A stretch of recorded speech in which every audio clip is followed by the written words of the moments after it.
Muy bien. Muy buenas tardes, amigos de Relapro. Estamos nuevamente aquí en la hora del tinto con la psicóloga Fabiola Macías en el Día de la Psicología aquí en Colombia, 20 de noviembre.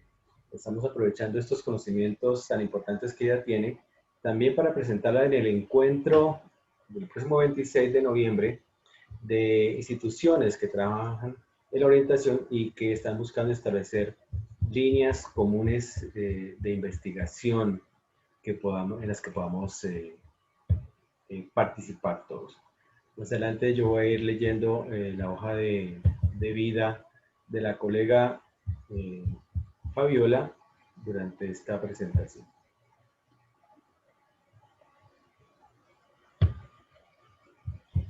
Bueno, como les decíamos, estamos en esta hora del tinto y queremos compartir con ustedes el 20 de noviembre, no se les olvide, 20 de noviembre a partir de las 3 de la tarde, hora de Colombia, vamos a celebrar el Día de la Orientación en Colombia, con esta organización que hemos creado que se llama Psicólogos Consentidos y lo vamos a celebrar con lo que hemos llamado la Maratón Psicológica de mensajes positivos. Fabiola también nos va a colaborar en esto, va a enviarnos mensajes positivos, microvideos, chistes, chascarrillos, como dicen por allá, y bueno, cualquier tipo de notas de psicología positiva que nos puedan ayudar a entender qué es esto de la psicología, para qué sirve, cuál es la contribución de la psicología en sus ramas, tanto en la psicología clínica, la psicología educativa, como la psicología organizacional o industrial. Entonces, este es principalmente el propósito con el que hemos invitado a nuestra colega Fabiola Macías desde Guadalajara, quien nos saluda desde Guadalajara, México. Voy a leer su resumen curricular.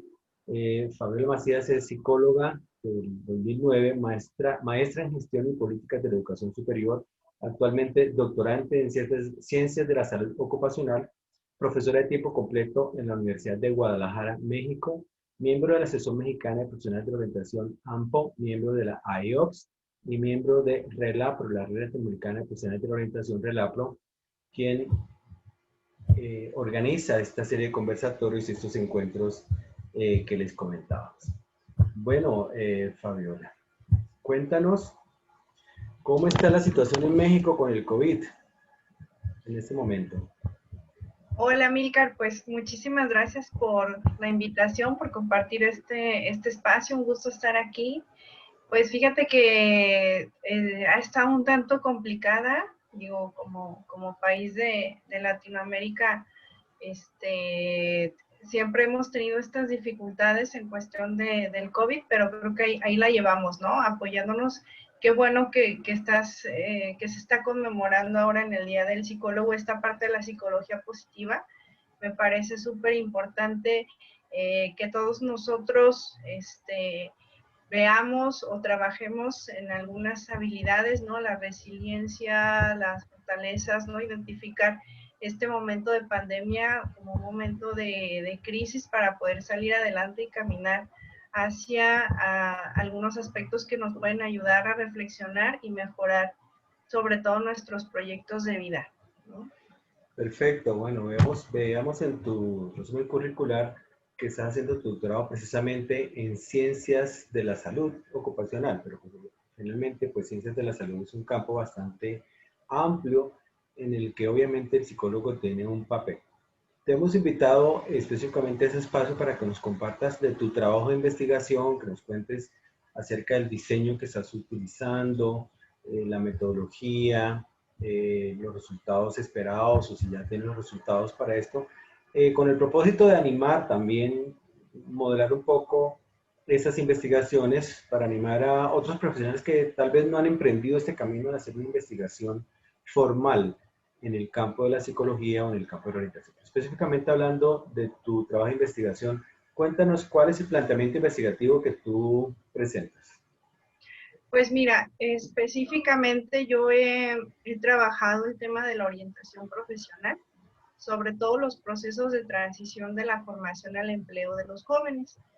Esta parte va incluso un poquito desde mi experiencia formativa. Si tú te fijas, dices, bueno, estudia psicología, luego tiene una maestría en gestión y políticas, y luego hace un doctorado en ciencias de la salud ocupacional, ¿no? Así como que, ¿qué vinculación o qué elementos transversales pueden existir entre estas formaciones, ¿no? Y esta parte a mí voy a hablar un poquito de la experiencia personal, porque creo que es muy importante y es una parte fundamental de cualquier investigador, el poder identificar las habilidades que uno tiene, sobre todo en los chavos. A veces hay como ciertos temores o ciertas dudas de cómo acercarse a la investigación, ¿no? O nos muestran un investigador muy alejado de la realidad, ¿no? En su laboratorio. Entonces, aquí es muy importante que cualquier chico que le interese la investigación, que tenga esta espinita, empiece a identificar sus propias habilidades y sus propios gustos e intereses. A mí siempre me ha gustado el tema de la educación, ese siempre ha sido mi eje transversal, y sobre todo al momento de yo egresar de la carrera, tenía muchas dudas e inquietudes sobre qué estudiar y hacia dónde dirigirme, ¿no? Sabía que quería hacer una maestría, pero no sabía de qué, ¿no? Y entonces, a partir de ello, yo empecé, uno de mis autores que yo empecé a leer desde la carrera fue a Edgar Morin, quien escribió la teoría de la complejidad, ¿no? Entonces, Edgar Morin hablaba precisamente de lo que es la interdisciplinariedad, la multidisciplinariedad y la transdisciplinariedad. Y a mí me llamaba mucho la atención todo eso, de cómo él, incluso en su propia forma de vida fue interdisciplinaria. Si ustedes pueden leer la historia de vida, la biografía de Edgar Morin, su propia biografía fue interdisciplinaria, es decir, empezó a analizar y a comprender diferentes disciplinas, y él lo que señalaba era como ese aprendizaje para poder comprender la complejidad del entorno, ¿no?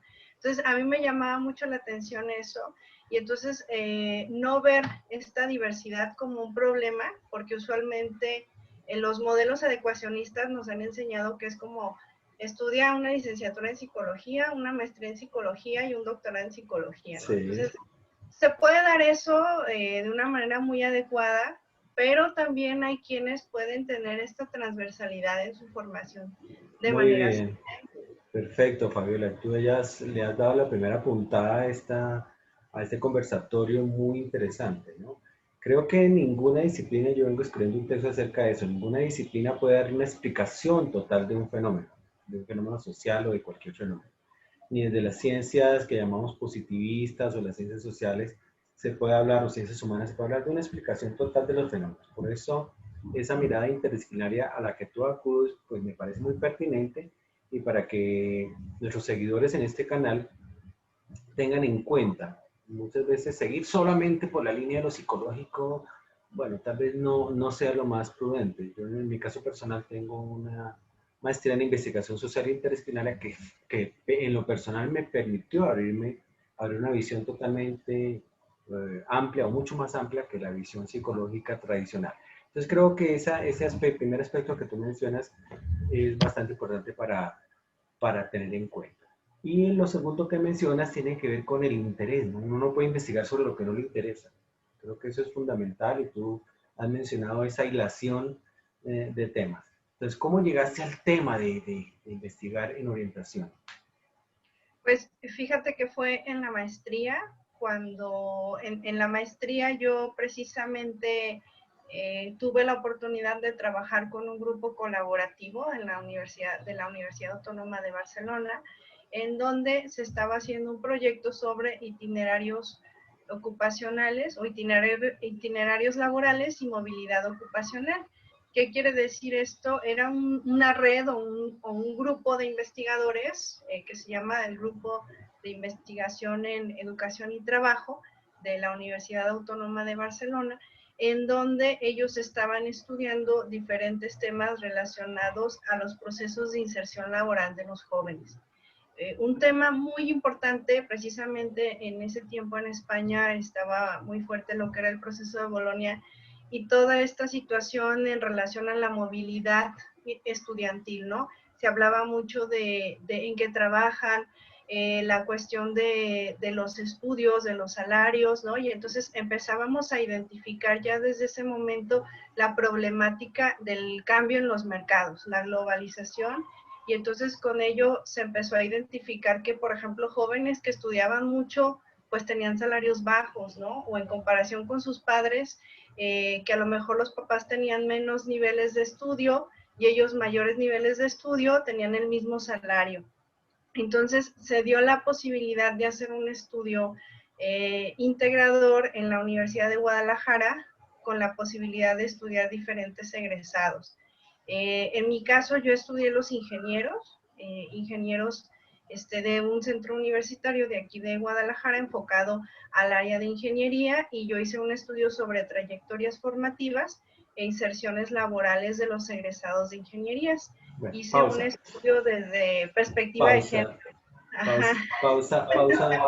Acá decimos en programa, pausa en el pulso porque ya ha soltado una cantidad de información súper interesante. Globalización. La palabra globalización nos mete en la necesidad de que el psicólogo o el investigador definitivamente conozca unas macro tendencias globales o macroeconómicas. Hemos venido sosteniendo como justificación de hablar de un modelo latinoamericano de orientación, el hablar de estos factores comunes. Uno, la famosa deuda externa. Dos, la corrupción política. Y tres, esos aspectos de mala administración. Dicho de otra manera, lo que nos queda después de pagar la deuda externa, lo que nos queda después de que la corrupción política saca su tajada, en muchos casos es mal administrada y produce unas condiciones de vida y lo que tú mencionas en uno de tus artículos como trabajo precario. ¿Habría otros macroelementos o unas macrotendencias que tú consideras importantes para hacer este trabajo de investigación que nos vas a plantear, que nos estás planteando?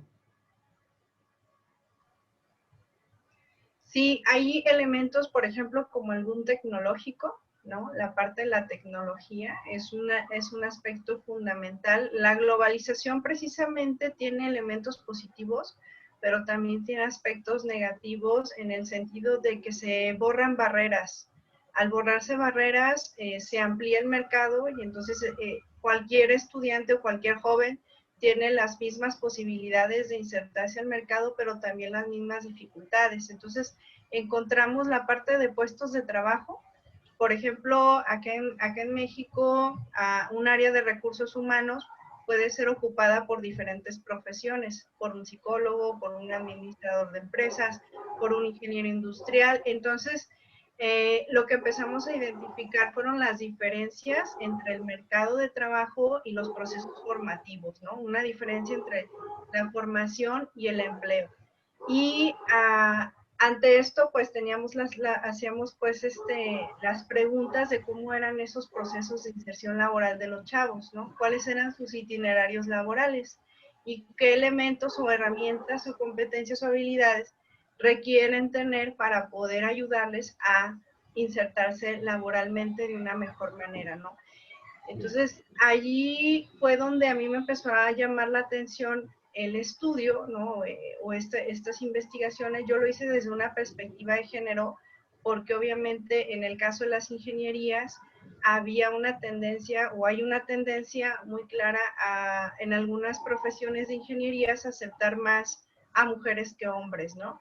Por ejemplo, una de las trayectorias que yo estudié fue las de una ingeniera en topografía, una carrera altamente masculina, en donde precisamente ella pudo desarrollar una serie de habilidades para subir o tener un proceso de inserción laboral muy, muy exitoso. ¿Cuáles fueron algunas de estas cosas que yo encontré en las trayectorias? Momentico. Ay, ya me voy a los resultados. No tenemos afán. Queremos más que todo que los oyentes, los seguidores, comprendan todo ese proceso metodológico que es complejo. Obviamente ya cuando se elabora, pues no lo puede explicar muy fácilmente, pero como estamos más bien con el papel didáctico, vamos a volvernos un poquito acerca de algunas preguntas concretas metodológicas.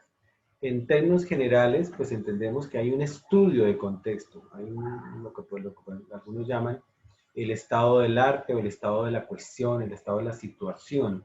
Entonces tú encuentras una situación compleja en el sentido de que son condiciones laborales establecidas por factores macroeconómicos, pero que afectan la vida concreta de una población específica que tú quieres estudiar, que es la población de jóvenes. Pero en términos metodológicos o en términos de investigación, ¿qué enfoque metodológico asumes tú para este trabajo? Fue un estudio mixto, ¿sí? Que nosotros le llamamos DITRANS, ¿no? Porque tuvo primero una fase cuantitativa y luego posteriormente fue una fase cualitativa. En la primera fase, en la fase cuantitativa, se hicieron algunos análisis estadísticos para poder identificar algunas variables, las cuales, bueno, algunas de ellas eran el origen social, la trayectoria escolar, el grado de estudios de la madre, el grado de estudios del padre, el salario. Entonces, la ventaja que tuvimos es que pudimos hacer algunos estudios de corte, en donde se podía hacer una vinculación al inicio, al egreso y un tiempo después. Entonces, las mismas variables se pudieron medir en esos tres Transversalmente, momentos un estudio transversal. de manera cuantitativa. Okay. Otro elemento Los ahí resultados, importante resulta un elemento importante para ir anotando.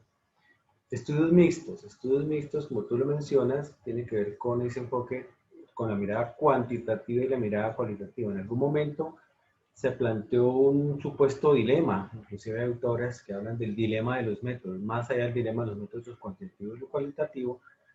Pues creo que la investigación contemporánea se ha llegado a un acuerdo muy claro y es de que muchos estudios requieren ambas miradas, ¿no? Tanto la mirada cuantitativa como la mirada cualitativa y luego un cruce de información entre lo uno y lo otro. Es un elemento también importante que veo yo que vale la pena ser resaltado en tu investigación. Entonces, un estudio mixto, cualitativo o cuantitativo con una población focalizada. ¿De cuánto fue la muestra de estudiantes que tú tomaste? ¿Cuántos estudiantes fueron participaron? 460 estudiantes para la fase cuantitativa, ¿no? Fue Sí. un secuencial, ¿no? Entonces, terminando la fase cuantitativa y teniendo los resultados, se eligieron los datos más atípicos para poder analizar las trayectorias de manera cualitativa. Bien, ¿por qué eran atípicos esos datos?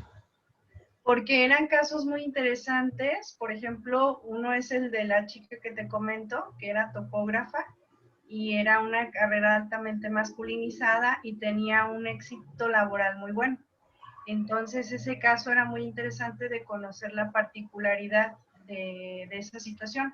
Otro caso fue un chico que tenía una buena trayectoria, pero su proceso de inserción estaba en el fracaso, es decir, buscaba y buscaba empleos y no se pudo acomodar, entonces regresó otra vez al inicio. Entonces, ahí era interesante saber qué elementos había para poder saber por qué no se pudo insertar de manera adecuada en el mercado. También hubo una propuesta que yo hice como innovación en mi tesis, que yo le llamé la trayectoria académica remunerada. Esta trayectoria académica remunerada se da mucho en este tiempo, que son aquellos jóvenes que terminan estudios de licenciatura, luego estudian un posgrado, un doctorado, no tienen una experiencia laboral como tal, sino que le dedican mayor tiempo al estudio. Sin embargo, cuando concluyen, tienen un éxito en la inserción. Y eso yo le llamé trayectoria académica remunerada. Muy bien, Fabiola. Ahí también mencionas otros elementos súper claves. Uno, la población resulta típica de acuerdo a la población. Podemos decir que la parte cuantitativa si te sirvió de filtro para identificar esos casos atípicos que tú mencionas. Y en la parte de estos estudiantes son casos específicos que tú trabajaste de manera cualitativa, supongo. Entonces, ¿cómo fue el trabajo cualitativo con estas personas que identificaste ya después de haber pasado la fase cuantitativa? Sí, tuve que ubicar a cada uno de ellos y enviarles el formulario, bueno, citarlos a una entrevista más bien. Se les aplicó una entrevista a cada uno fue una entrevista semiestructurada para poder identificar las mismas variables, las que estaban, para que hubiera una relación precisamente entre las variables cuantitativas y las variables cualitativas, ¿no? Entonces, el origen social se midió tanto cuantitativamente como cualitativamente. Entonces, se hicieron las entrevistas y una vez concluidas las entrevistas, se realizaron los análisis, ¿no? Se hicieron las codificaciones y el análisis cualitativo para, bueno, fue un análisis de contenido, ¿no? Del discurso para poder identificar cómo las particularidades en las trayectorias de esos chicos. Bien, háblanos un poquitico de análisis del discurso. Aquí tú estás metiendo temas de grueso calibre. A ver, ¿cómo aplicaste tú en tu investigación el tema del análisis del discurso? Sí, mira, pues para esta parte se utilizó el software de Atlas D, que son software precisamente para hacer ya las operacionalizaciones bueno, el análisis de las entrevistas. Y pues empezó, es un proceso sistemático, ¿no? Obviamente requiere de bastante trabajo. Yo no tenía experiencia, te lo comparto abiertamente, porque también los chicos a veces dicen, no, pues es que los investigadores son muy expertos. Entonces, fueron mis primeros pininos en hacer trabajos cualitativos, mi tesis de maestría. Ahorita ya con el doctorado, pues estoy trabajando un estudio fenomenológico, ya mucho más complejo. En ese momento solamente fue un análisis de contenido sencillo, no tan complicado. Precisamente aquí, pues, lo que fuimos haciendo... Detengámonos ahí un poquitico, Fabiola. Para quien no conoce la metodología del análisis de contenidos o el análisis de discurso, ¿qué es y para qué sirve en la investigación aplicar el análisis de contenido o análisis del discurso? El análisis de contenido permite identificar las palabras o la información verbal o subjetiva que el participante señala, ¿no? O sea, es el discurso. Acá en la parte cuantitativa, lo que identificamos es precisamente tal como dice, ¿no? La cantidad, lo que señala la mayoría, ¿no? Y en este caso lo que identificamos es la particularidad del caso, lo explicativo, ¿no? Por eso una es inductiva y la otra es deductiva, ¿no? Una viene desde de lo que la persona expresa, de su vivencia, de su experiencia. Podríamos decir en términos generales que lo cuantitativo le apunta al qué, a las cantidades, y lo cualitativo al cómo se producen esas relaciones. ¿Sería una forma general de describirlo, según tú lo ves? Así es. Por esa razón es que se implementó esta parte cualitativa, porque lo que necesitábamos era entender qué pasaba, ¿no? O sea, qué sucedió en ese caso, que la persona misma nos explicara cómo fue su proceso, porque solamente en la parte cuantitativa veíamos el dato, ¿no? Veíamos el dato, pero no sabíamos qué pasó con ese chico, por qué no conseguía un trabajo, qué era lo que le estaba afectando, o por el contrario, qué habilidades o qué herramientas tenía esta otra chica para poder insertarse laboralmente de esa manera, ¿no? Entonces, por esa razón es que se hizo este análisis de contenido. Perfecto, bien. Tú mencionas una situación que aquí se produce tal vez de una manera diferente, y es la sobrecalificación de los jóvenes. Aquí un joven termina su bachillerato entre los 16 y 18 años, inmediatamente empieza un pregrado de 3 años, son 23 años, 24, de pronto 25, busca conseguir trabajo, encuentra unas ofertas muy precarias, la familia le dice, no, mijito, usted no va a trabajar por menos de $1,000, le están ofreciendo si acaso $500, entonces la familia dice, no, mejor vamos a hacer un posgrado, vas a hacer un posgrado a Europa, a Estados Unidos o aquí en el país, y termina entonces más o menos haciendo otra especialización antes de los 30 años, y se repite la historia porque llega a la empresa y le dice, sí, entendemos que usted está muy capacitado para eso, pero está sobrecalificado para esta situación. Nosotros aquí lo que necesitamos no es un psicólogo con 3 posgrados, sino un psicólogo organizacional que haga entrevistas o que haga todo el trabajo de selección y capacitación, o selección e inducción, no más. ¿Sucede esa situación en México de esa manera o de otra forma? ¿O tú lo pudiste estudiar en tu trabajo de investigación? Sí, también se da bastante, sobre todo quienes terminan estudios de posgrado que quieren insertarse laboralmente, porque precisamente no existen ofertas de trabajo adecuadas para este tipo de población. Es una de las problemáticas que sigue vigente. Alguien que concluye una maestría, un doctorado, y entonces vuelve a iniciar en un proceso de inserción laboral, sobre todo en los estudiantes, los egresados que concluyen un programa de un posgrado reconocido o de un programa de calidad en donde son becados.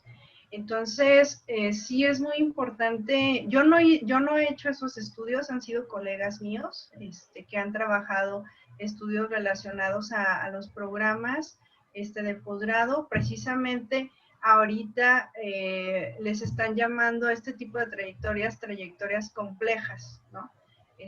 Jordi Planas lo llama trayectorias complejas, y precisamente ellos están enfocándose a estudiar a los egresados de posgrado, porque hay una serie de factores o elementos que están vinculados ahí en esos procesos de construcción de esas trayectorias, en esas decisiones, porque ya no solamente son jóvenes que están solteros, sino que algunos ya tienen familia o ya tienen, es decir, ya la complejidad es Mayores diferente. responsabilidades. Sí, mayores responsabilidades, claro. El Así es. panorama cambia. Y aquí lo que le llamamos pues el fenómeno de la fuga de cerebros también, ¿no? En donde precisamente estudiantes con buenas competencias, buenas habilidades, no son aprovechados en su lugar de origen y entonces se van a otro lugar a formarse o a trabajar, ¿no?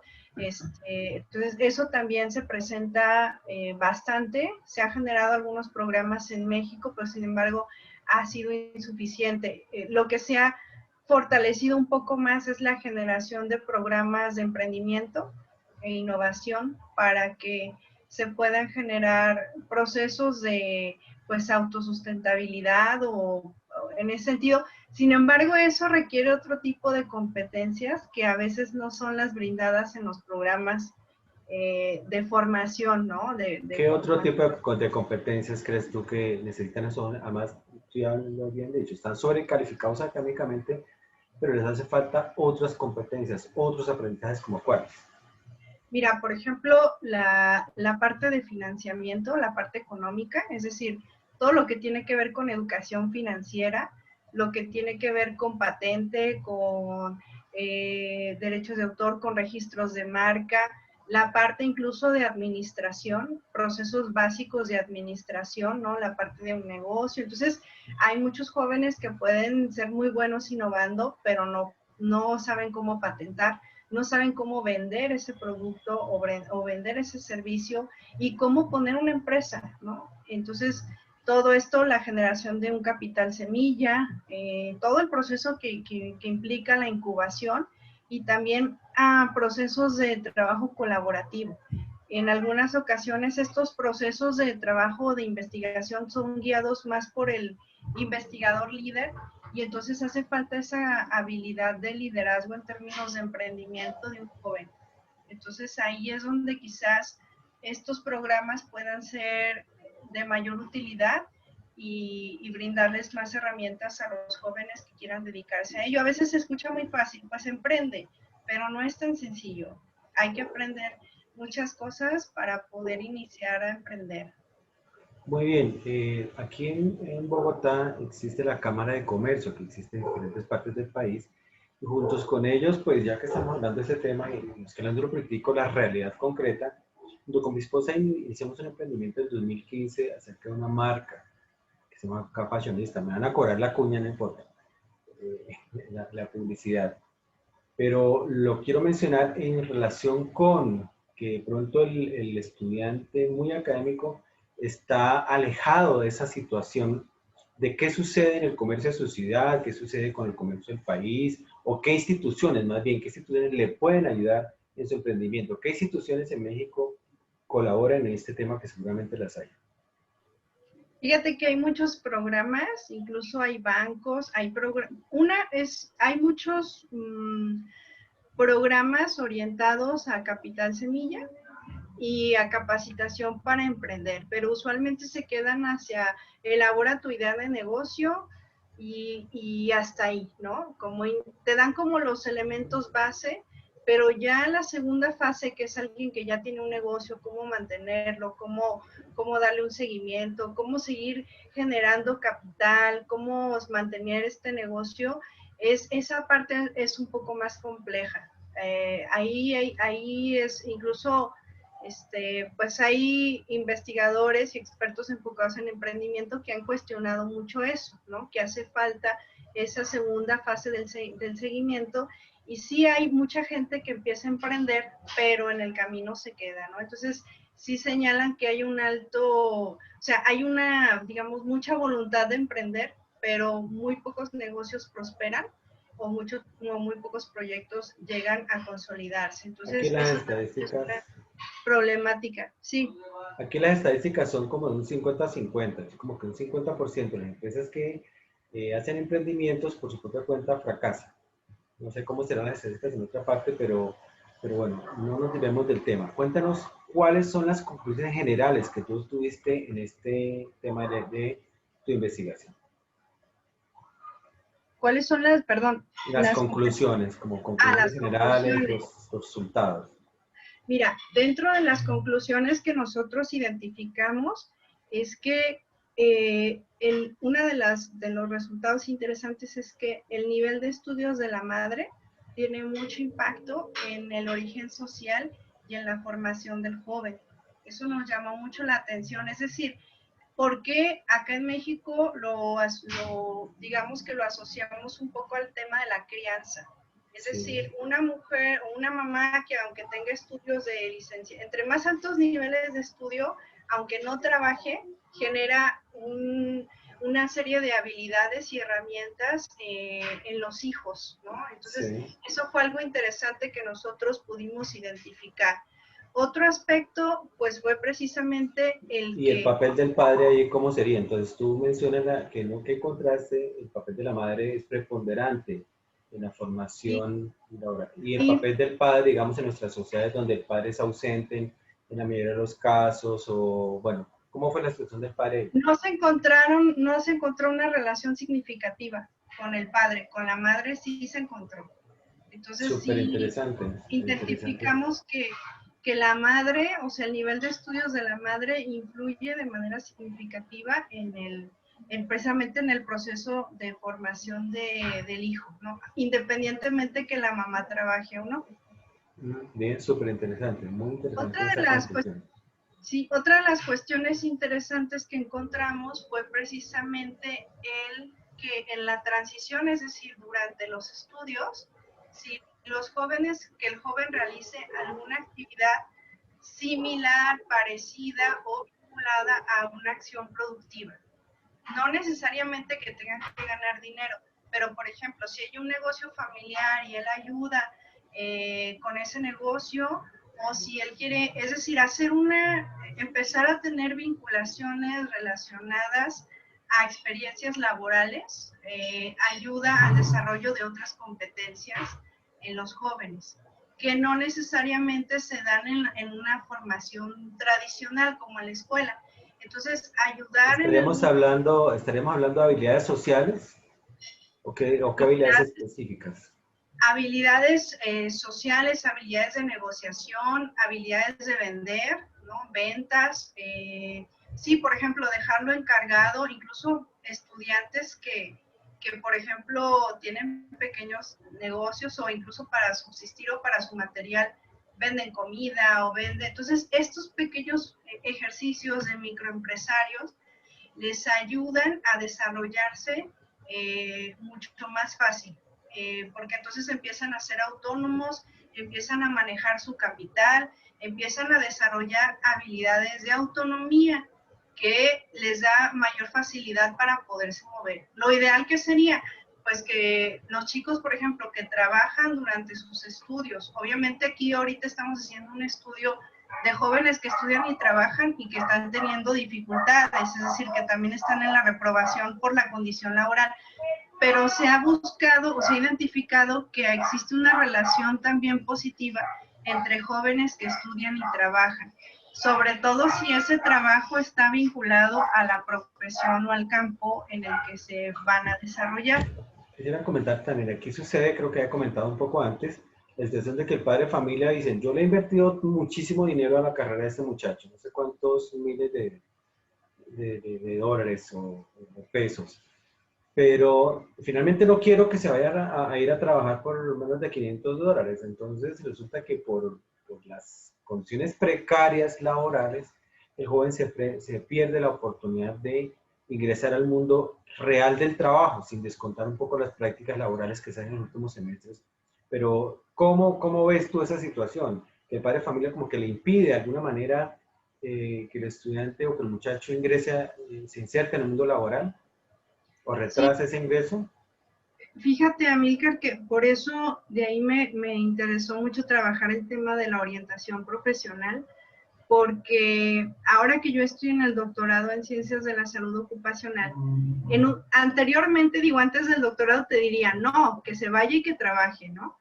Pero ahora te diría que hay que identificar muy bien qué tipo de actividad es la adecuada para el joven y de qué manera, porque no podemos mandarlo a cualquier tipo de actividad por el riesgo también que puede tener por la edad, por la madurez física que tiene, por la madurez psicológica. Es decir, no podemos mandar a un chavo a que se vaya a desvelar a un trabajo, ¿no? O sea, ¿por qué? Porque eso todavía está en un proceso madurativo y no podemos mandarlo de esa manera. Entonces, sí sería muy importante buscar el apoyo de un orientador profesional para que pudiera ayudarle a poder identificar cuál puede ser la actividad que puede llevar a cabo de una mejor manera.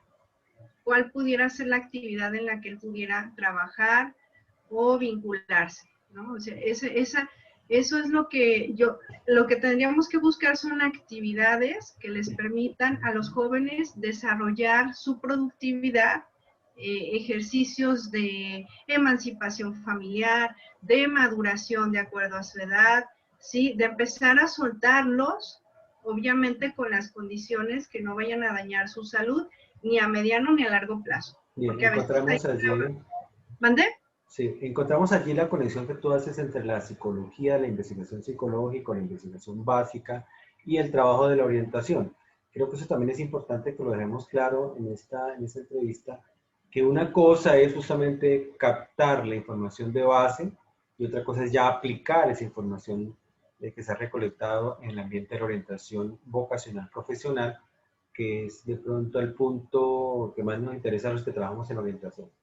Porque pensamos que en muchos casos la orientación se hace de manera intuitiva. Mijito, a mí me parece que usted debiera hacer tal cosa. Si una cosa es lo que yo piense como persona, como ser humano, como ser social, como profesional, pero otra cosa es si le digo, mire, con base en la investigación de la doctora Fabiola Macías encontramos que, y le sugeriría que tomáramos esa alternativa. Me parece que eso es súper clave dejarlo en cuenta porque algunas veces encontramos también una orientación tipo consejería familiar, ¿no? O sea, donde la familia es el hijito, la mamá dice yo opino, el papá también opina, entra el vecino y opina y todo el mundo opina, pero la orientación no se trata de opiniones simplemente. Entonces, ¿cómo ves tú, ya finalizando esta parte, cómo ves tú el trabajo de la orientación? ¿Cómo se está haciendo la orientación o cómo debiera más bien hacerse una buena orientación vocacional, profesional y sociocupacional? Bueno, la pregunta es muy compleja, creo que es muy compleja porque hay desde muchas aristas. Yo lo que, en el caso de la orientación vocacional, creo que ahí hay bastante crítica, sobre todo en mi país, porque usualmente se mete como, o sea, el chico contesta un cuestionario, se le dan algunas charlas, por la gran cantidad de atención, usualmente el orientador lo hace eso en el trabajo dentro de la escuela, dentro de la institución educativa. Entonces, pues un solo orientador pues no alcanza a atender la totalidad de los jóvenes, entonces la manera más fácil de hacerlo es aplicando una serie de baterías, se tiene el resultado y pues que te vaya bien, ¿no? El que requiere alguna atención, pues se le da una orientación muy rápida, muy breve, pero hasta ahí, ¿no? Entonces todavía hay muchos chicos que ese paso del tránsito hacia la elección de carrera es muy dudosa, ¿no? Entonces, ahí haría falta la formación. Yo creo que la formación de profesionales de un abordaje más interdisciplinario sería muy interesante, porque en orientación profesional, si soy bien sincera, yo he estado buscando procesos más de formación, de capacitación, y se requiere una atención interdisciplinaria. Hay algunos autores que lo mencionan y dicen, bueno, es que un orientador profesional necesita conocer del mercado laboral, necesita conocer del proceso formativo para poder ayudar al joven en ese sentido. Yo te digo, poco a poco, digo, ahora sí que no puedo hablar y dejarme yo de lado sin eso. Esa es la responsabilidad de uno como orientador, ¿no? Tomar las riendas de su propio camino y sí hacer como pausas y decir, a ver, necesito reflexionar sobre mi proyecto, hacia dónde va, ¿no? Y ir caminando poco a poco. Entonces, en ese sentido fue que a mí me hacía falta ese espacio de decir, a ver, ¿qué pasa con la salud ocupacional? Porque eso fue algo que yo identifiqué mucho en mi tesis. En mi tesis yo encontré que algunos de los chicos no es que no pudieran encontrar el trabajo, es que había situaciones emocionales, situaciones afectivas que estaban impactando en su salud y que esa salud, por ejemplo, hay chicos que tienen gastritis, colitis, migrañas y que no lo asocian a ese proceso, al que ya están busque y busque trabajo, no encuentran, o como tú lo mencionas, ¿no? Ya estudiaron muchísimo y no encuentran el trabajo que ellos quieren o no han construido el trabajo que ellos quisieran tener. Entonces todo esto genera un impacto emocional y un impacto en su salud y puede llegar hasta un paro laboral, ¿no? Es decir, ya no sé para dónde caminar o elegir un trabajo rápido por la necesidad de sobrevivir. Terminan Entonces, siendo población Nini. Esas son pues las razones por las cuales... puede ser un niño, puede ser alguien que simplemente a lo mejor hay gente que hasta trabaja, gana muy bien, pero no se siente satisfecho con la decisión que tomó porque no es lo que quería. Entonces, todo ello requiere de un apoyo, de un acompañamiento psicológico, ¿sí? De un abordaje psicológico. Y a veces creo que creemos que eso no es necesario. Si no tengo una enfermedad o si no tengo algún tipo o sea, si no es por otro factor, ¿no? A lo No mejor se no es otra identifica como un tema, no se identifica como un tema de psicología clínica. La gente sí que piensa requiera. en la psicología clínica ya cuando la cuestión está crítica, cuando hay un drama, cuando hay un evento que lamentar. Bien, para los que no manejan el término Nini, encontré alguna vez un artículo donde se está buscando cambiar esa visión de los Nini, de los que ni estudian ni trabajan, por la visión de los sí, sí estudian, sí trabajan, que creo que es la mayoría inclusive. Algunos casos que he encontrado de los Nini, no es porque no quieran estudiar, no es porque no quieran trabajar, sino justamente por esos factores que tú has identificado, que encuentran un nivel de frustración inclusive debido a su formación. Están sobrecapacitados, están descontextualizados, no pueden aplicar sus conocimientos, les ofrecen unos salarios irrisorios con base en su formación. Pero un joven sí, que es lo que nos interesa más en la orientación joven, de que sí se puede, sí estudia, sí trabaja. ¿Qué condiciones generales? Tú hablabas algunas al comienzo, pero recuérdanos cuáles son las características de los jóvenes sí, porque estamos en la semana de la psicología positiva. Entonces, ¿cuáles son los factores positivos que tienen estos jóvenes que sí estudian, sí trabajan? Mira, te voy a comentar un poco el caso de esta chica, digo algo real que fue del estudio que a mí me llamó mucho la atención. Ella, su condición era clase media baja, era madre, venía de una madre soltera y precisamente ella desde que empezó su carrera empezó a identificar para lo que era buena y para lo que no. Entonces ella de alguna manera se conocía, ¿sí? Y posteriormente a ello empezó a identificar qué le hacía falta para poder trabajar o para poder orientar. Entonces empezó a tomar cursos de capacitación o de formación que le podían ayudar a complementar lo que ella estaba aprendiendo. Entonces tomó cursos para utilizar cierto software, cosas que no iba a ver en la carrera. Y luego empezó a trabajar como ayudante en una cuadrilla de topógrafos. Entonces ella se encargaba de poder, de hacer los estudios y con las habilidades que iba teniendo, empezó a trabajar en ello. Luego ella dijo, yo antes de salir de la carrera quiero poner, o sea, tener mi propia cuadrilla, ¿sí? ¿Qué fue lo que empezó a hacer? Empezó a buscar un empleo alterno para empezar a guardar dinero para poder empezar a tener su propia cuadrilla. Cuando ella egresó de la carrera, al poco tiempo empezó a tener su primer cuadrilla, luego su segunda, luego ya puso su empresa y entonces ella, como ingeniera topógrafa, ya tenía su propio negocio. Muy bien. Perfecto, podemos resumir eso en 3 elementos del modelo latinoamericano: tener, hacer y estar. Tener, digamos, esa actitud de emprendimiento, una actitud proactiva. O sea, sí es difícil meterse en un mundo de hombres, pero es posible entonces una actitud proactiva, ¿sí? Una actitud positiva frente a eso. Hacer, sí, ya sé que lo puedo hacer, pero ahora voy a hacerlo. Bueno, empiezo, no sé, cargándole el trípode al topógrafo, empiezo, bueno, habrá unas formas ahí específicas del tecnicismo, de ir metiéndose en el mundo laboral, en el ámbito de las comunicaciones, presentadores o sí, gente que trabaja en los medios de comunicación que empezaron, aquí se dice, pasando cable, arrastrándole el cable de la cámara, o sea, no se puede pretender ingresar a un mundo laboral sin empezar desde abajo. Entonces creo que eso también es una actitud. Hacer y estar en el ambiente. Bueno, yo quiero estar en el ambiente de trabajo, pues tengo que meterme en el mundo del trabajo. O sea, no hay de otra forma. Conectarme con los que saben, preguntar a los que realmente tienen experiencia, hacer esto que. Entonces, este modelo de orientación vocacional profesional o de orientación en general nos habla de esos 3 elementos: el tener una conciencia de lo que tú lo mencionaste, de lo que se puede hacer, un DOFA, mis debilidades, mis oportunidades, mis fortalezas, mis amenazas, tener una claridad de eso, tener una actitud positiva, cualificar mis habilidades académicas, porque una cosa es la teoría y otra cosa es la práctica, y estar en el ámbito en el que quiero estar. Creo que eso resumiría en gran parte lo que tú nos has mencionado.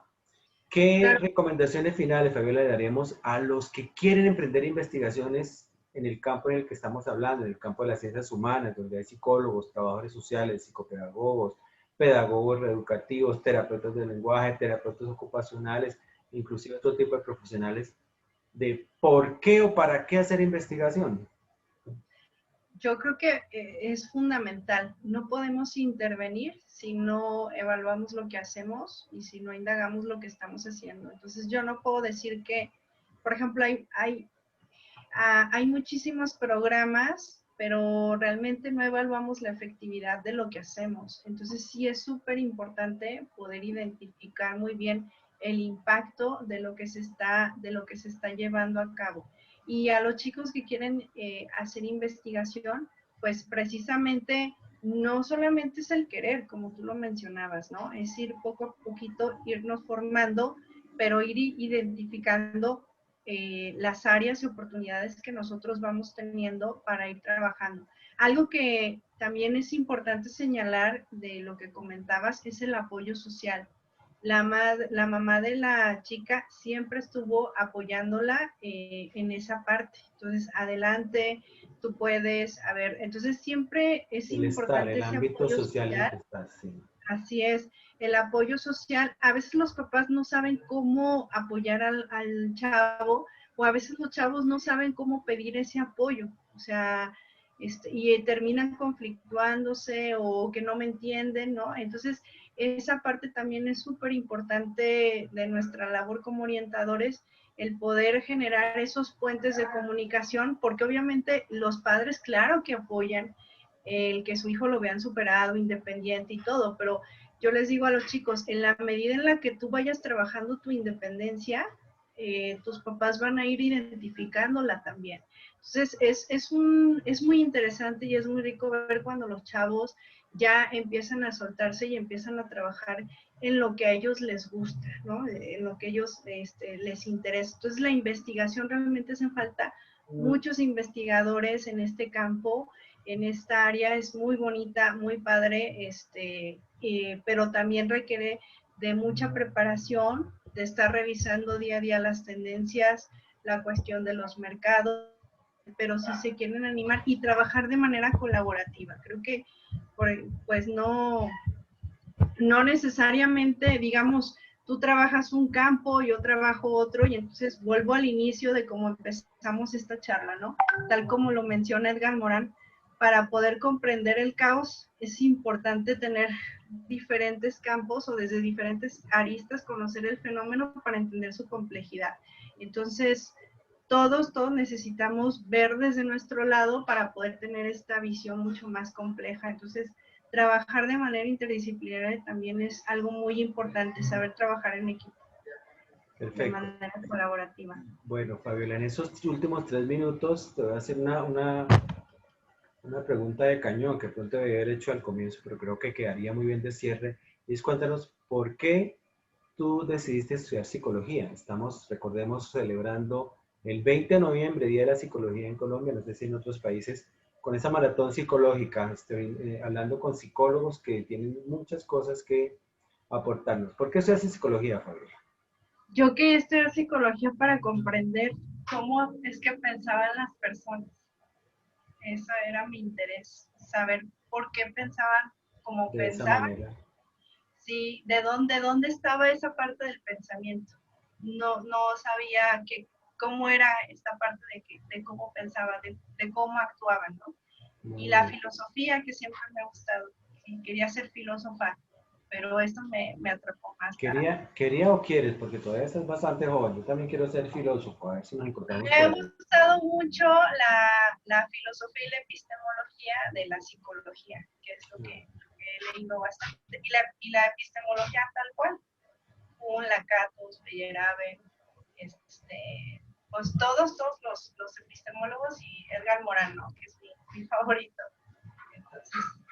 Entonces, la investigación me gusta. Soy de esas, no soy psicóloga clínica, digo, siempre lo menciono, no soy psicóloga clínica, soy más como psicóloga educativa, ¿no? Psicóloga educativa. Entonces, ese es mi área. Por eso me gustó la psicología. Me gusta mucho la educación y pues ese fue mi interés, mi gusto. Perfecto. No olvidemos que la psicología es una de las ciencias de la conducta que se encarga no solamente del estudio del pensamiento, sino de la conducta. Y bueno, finalmente todo es conducta. El lenguaje es conducta, todo es conducta. Por eso el tema de análisis de contenidos para nosotros los psicólogos es totalmente relevante, y la observación de la conducta, pues mucho más que la observación de la cuantificación de las conductas o los hechos, es ahora la comprensión de los fenómenos desde una perspectiva más amplia, una perspectiva fenomenológica. Entonces, siempre es un placer hablar contigo, Fabiola, y creo que nos has hecho unos aportes muy importantes para esta jornada del 20 de noviembre, donde conmemoramos el Día de la Psicología en Colombia. Y qué mejor que esta conversación tomándonos un tinto, se me frío, con nuestra amiga Fabiola Macías. Unas palabras finales, Fabiola. Pues muchísimas gracias y feliz día a todos los psicólogos allá en Colombia. Les mando un fuerte abrazo desde acá de Guadalajara, México. Ya saben que acá tienen las puertas abiertas de su casa. Y bueno, los espero luego me invites a otra sesión de... Sí, claro que sí, totalmente invitada. ¿Cuándo celebran el Día del Psicólogo en México? El 23 de mayo. Ah, bueno, entonces nos vemos para el 23 de mayo o antes. No, primero el 26 de noviembre que nos vemos acá en el encuentro de instituciones que trabajan en pro de la orientación. Y de allí, bueno, vamos a tener más oportunidades de encontrarnos. Nuevamente agradeciéndote. Les habló Amílcar Brunán para la Red Latinoamericana de Profesionales de la Orientación en el Día del Psicólogo. Muy buen día, un abrazo muy grande, Fabiola. Saludos a tu familia.